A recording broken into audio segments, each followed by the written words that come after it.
നബി ഞങ്ങൾ പറഞ്ഞു, ജോലിക്ക് വെക്കുന്ന ആളുകൾ ഇത് ശ്രദ്ധിച്ച് മനസ്സിലായിക്കോളും. കുറച്ച് മുതലാളിമാരോടായി പറയാനുള്ളത്, അവർക്ക് ജോലിക്കാരുണ്ടാവും, ജോലി ചെയ്യുന്ന ആളുകളുണ്ടാവും.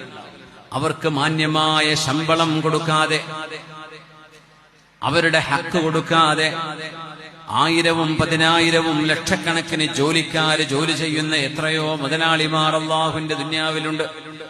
മലയാളക്കരയിലുണ്ട്, ഇന്ത്യയിലുണ്ട്, വിദേശ രാജ്യങ്ങളിലുണ്ട്.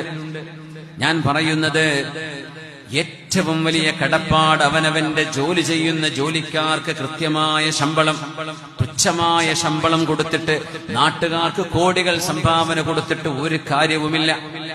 നിങ്ങളുടെ ജോലിക്കാർ അവര് നിങ്ങൾക്ക് എല്ലുമുറിയെ ഉറക്കമൊഴിച്ച് അവരുടെ അധ്വാനവും സമയവും നിങ്ങൾക്ക് ചെലവഴിച്ചത് കൊണ്ടല്ലേ നിങ്ങൾക്ക് കോടികൾ വരുമാനം ഉണ്ടാക്കാൻ പറ്റുന്നത്.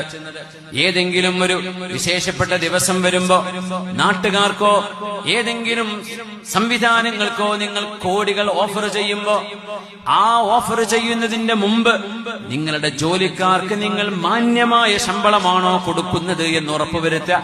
ആ പാവങ്ങൾക്ക് എന്തെങ്കിലും ഒരു ചെറിയ സമ്മാനത്തുക, എന്തെങ്കിലും ഒരു ഹദിയ അവർക്ക് കൊടുത്തിട്ടാണ് നിങ്ങൾ മറ്റുള്ളവർക്ക് കൊടുത്തിട്ട് കാര്യമുള്ളൂ. അവരുടെ കാര്യം ശ്രദ്ധിക്കാതെ, അവർക്ക് മാന്യമായ ശമ്പളം കൊടുക്കാതെ